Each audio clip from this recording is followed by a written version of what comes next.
Failure అంటే నాశనం అవ్వడం కాదు, ఫెయిల్యూర్ అంటే ఇంకా గెలుపు రాలేదు అని యూనివర్సల్ ఇచ్చే సిగ్నల్ మాత్రమే. మనలో చాలా మంది ఒక్కసారి ఫెయిల్ అయితే ఇక నేను గెలవలేను అని అనుకుంటారు. కానీ నిజం ఏమిటి అంటే ఫెయిల్యూర్ అనేది ఒక ఎండ్ కార్డ్ కాదు, అది ఒక ఫీడ్బ్యాక్ మాత్రమే. ఇంకా గెలుపు రాలేదు అని అర్థం చేసుకున్న వాళ్ళే ఈ ప్రపంచాన్ని మార్చారు.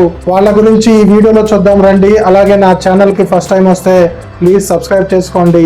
ఈ వీడియో కోసం ఒక లైక్ కొట్టండి, మరింత మందికి వీడియో చేరువవుతుంది. స్టీవ్ జాబ్స్ యాపిల్ కంపెనీ సృష్టికర్త.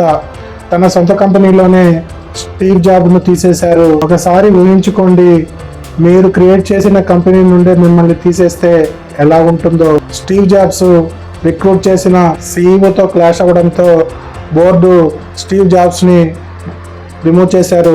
బోర్డు అతన్ని ఫైర్ చేసింది. ఆ సమయంలో అతను చాలా డిప్రెషన్లోకి వెళ్ళాడు.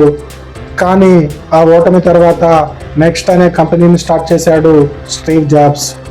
పిక్సార్ అంటే టాయ్ స్టోరీలు వంటి సినిమాలను కొనుగోలు చేశాడు స్టీవ్ జాబ్స్. 1997లో మళ్ళీ అతన్ని తీసుకుంది యాపిల్ సంస్థ. ఐఫోన్, ఐప్యాడ్ లాంటి విప్లవాలను తీసుకొచ్చాడు స్టీవ్ జాబ్స్. జాబ్స్ చెప్పిన మాట ఏంటంటే, getting fired from Apple was the best thing that could ever happen to me. ఇది స్టీవ్ జాబ్స్ చెప్పిన మాట. అలాగే ఒక ప్రముఖ యాంకర్ ఓప్రా విన్ఫ్రే, ఆమె బాల్టిమోర్లో టీవీ న్యూస్ యాంకర్గా పనిచేస్తూ ఉంటే ఆమె టూ ఎమోషనల్ అవుతూ ఉంటుంది. అలా టూ ఎమోషనల్లీ ఇన్వాల్వ్డ్ అవ్వడం వల్ల ఆమెను ఆ జాబ్ నుంచి తీసేశారు. ఆమె బాల్యం కూడా చాలా కష్టాలతో నిండి ఉంటుంది. కానీ ఆ ఓటమి ఆమెను ఆపలేదు, ముందుకు వెళ్ళేలా సాగింది. The opera Winfrey show start చేసి ప్రపంచంలోనే అత్యంత ప్రభావితమైన మహిళల్లో ఒకరిగా నిలిచారు ఓప్రా. ఆమె నెట్వర్క్ వచ్చేసి $1 బిలియన్. అలాగే ఎలాన్ మస్క్ మొదట 3 రాకెట్ లాంచ్లు స్టార్ట్ చేసి ఫెయిల్ అయ్యాడు. అతని డబ్బు అంతా అయిపోయే స్థితికి వచ్చింది. టెస్లా కూడా ఉత్పత్తి సమస్యలు, ఆర్థిక ఇబ్బందులు వచ్చాయి. ఒక దశలో దివాలా తీసే స్థాయికి వచ్చింది టెస్లా కంపెనీ. కానీ అతను వదలలేదు. 4వసారి రాకెట్ లాంచ్ చేశాడు స్పేస్ ఎక్స్, విజయవంతమయ్యాడు. ఇప్పుడు స్పేస్ ఎక్స్ నాసా సహకారంతో రాకెట్లు పంపుతుంది.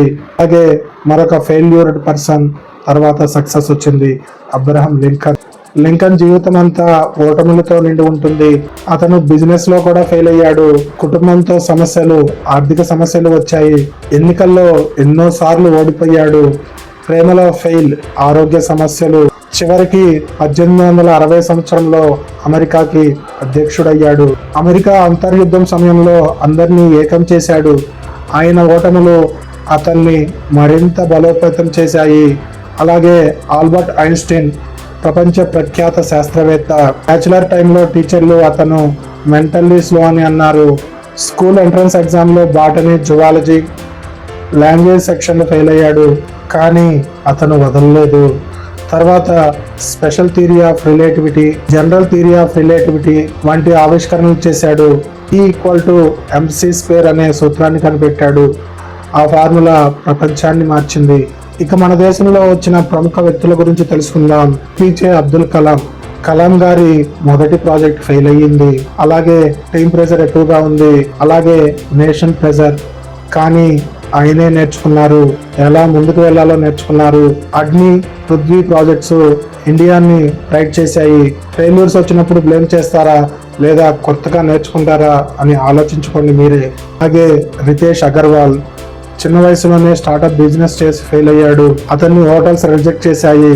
తర్వాత ఓయో ప్రాజెక్ట్ స్టార్ట్ చేశాడు. ఇప్పుడు ప్రపంచవ్యాప్తంగా పేరుగాంచింది.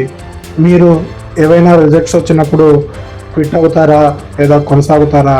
క్విట్ అయితే అంతటితో ఆగిపోతుంది. కొనసాగితే ఫెయిల్యూర్స్ నుంచి నేర్చుకొని మనం సక్సెస్లోకి వెళ్ళవచ్చు. అలాగే సుందర్ పిచాయ్ ఒక మిడిల్ క్లాస్ ఫ్యామిలీలో జన్మించాడు. చాలా స్ట్రగుల్స్ పడి ఇప్పుడు గూగుల్ CEO స్థాయికి దాకా వెళ్ళాడు సుందర్ పిచాయ్. ఓటమి అంటే మీ స్టోరీ అయిపోలేదు అని, ఓటమి అంటే ట్రైనింగ్ జరుగుతుంది అని.